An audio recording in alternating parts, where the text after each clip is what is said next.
Salut les trekkers, je crois que je me suis perdu pendant ma rando.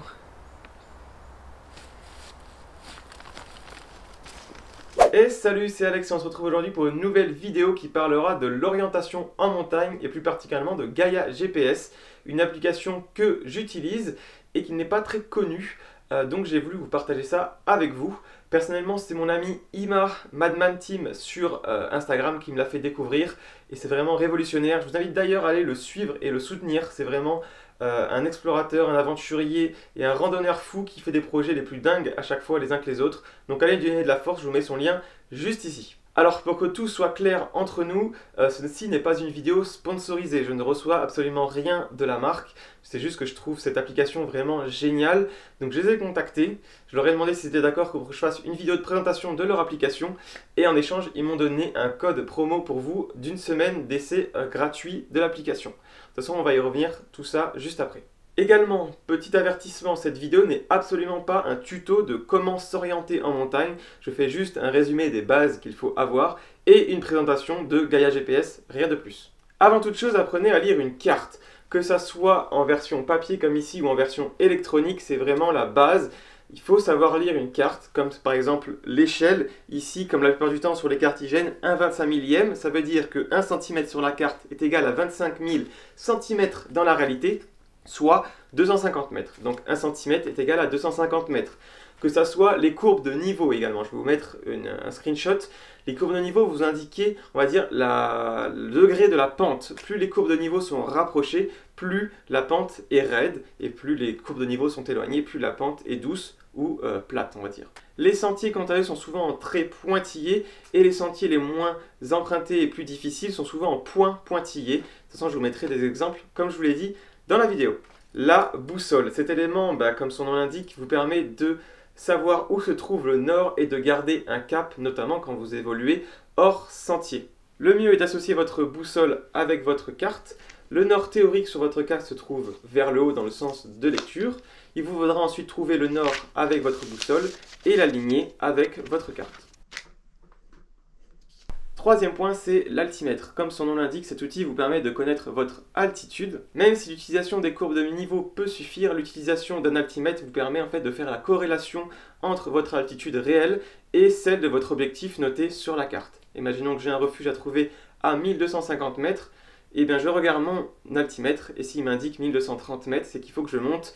C'est très utile notamment dans le brouillard. Le quatrième outil, et là nous arrivons à la partie intéressante de cette vidéo, c'est le GPS. L'utilisation d'un GPS ne veut pas dire que les connaissances précédemment citées doivent être oubliées ou mises de côté, bien au contraire. En effet, randonner les yeux rivés sur votre smartphone ou votre GPS vous mettra en danger, en plus de ne pas vous faire profiter des paysages. Même si vous utilisez un GPS, vous devez étudier la carte avant, chez vous, au calme, afin d'avoir une idée de l'itinéraire et de potentiellement pallier à une panne de ce fameux GPS. Il y a énormément d'applications GPS de randonnée.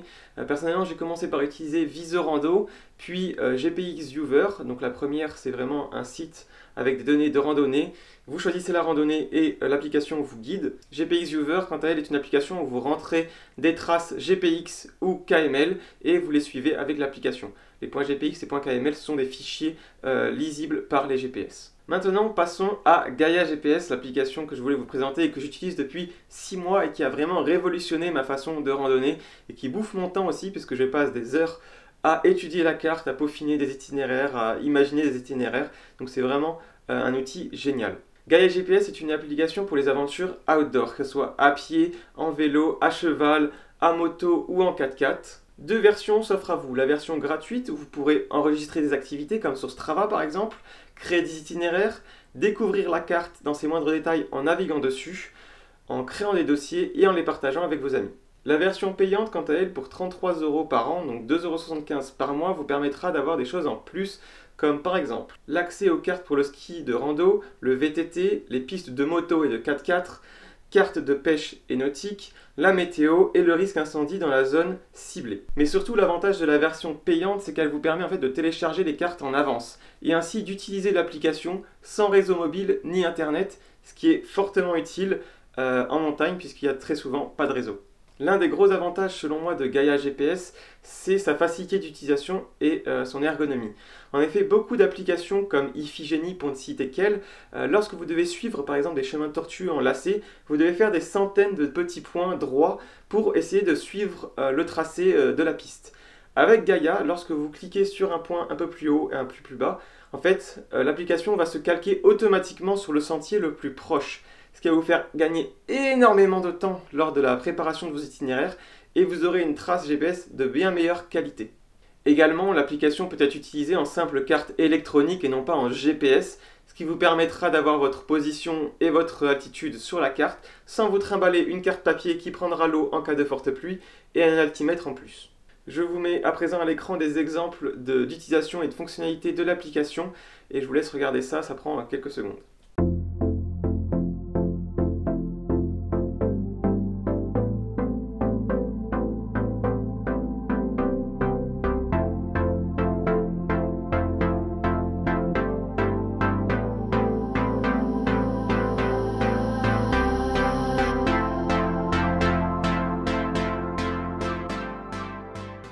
Voilà les amis, c'est la fin de cette vidéo, j'espère qu'elle vous aura été utile. Je me répète, mais cette vidéo n'est absolument pas sponsorisée. Je vous ai présenté cette application car je la trouve vraiment géniale. Pour les personnes qui seraient intéressées, vous avez un lien pour un essai gratuit d'une semaine de la version premium de Gaia GPS. C'est un lien qui a été fourni exclusivement pour vous par les développeurs.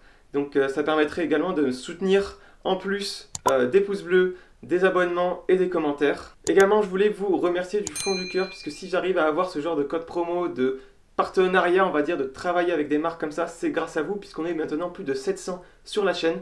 Donc je vous dis un gros merci. Moi je vous dis à la prochaine pour une nouvelle vidéo. Ciao ciao.